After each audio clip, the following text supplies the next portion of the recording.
E-Learning at Institute.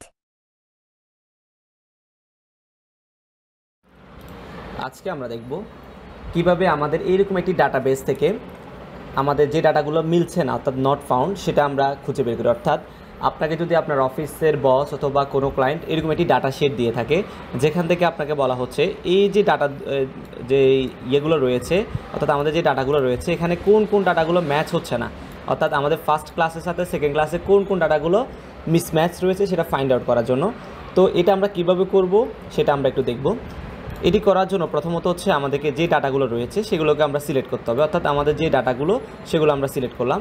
Select করার পর আমরা কিবোর্ড থেকে কন্ট্রোল রাইট স্ল্যাশ অর্থাৎ কন্ট্রোল চেপে ধরে রাইট স্ল্যাশ দেওয়া মাত্রই কিন্তু আমাদের এই যে ডাটাগুলো ফাউন্ড হয়ে গেছে যেগুলো অলরেডি শিট অর্থাৎ ক্লাস 1-এর সাথে মিলছে না। তো আমরা জাস্ট এগুলাকে এই অবস্থাতে মানে সিলেকশন থাকা অবস্থায় আমরা এখান থেকে চাইলে ফ্রন্টটা কালার চেঞ্জ করতে পারি অথবা আমাদের এখানে আলাদা একটা লাইন কালার আমরা দিয়ে দিতে পারি। তাহলে আমরা বুঝতে পারবো যে আমাদের এই ডাটাগুলো মিসম্যাচ অর্থাৎ আমাদের ফার্স্ট ক্লাসের সাথে এই ডাটাগুলো মিলছে না। ধন্যবাদ সবাইকে।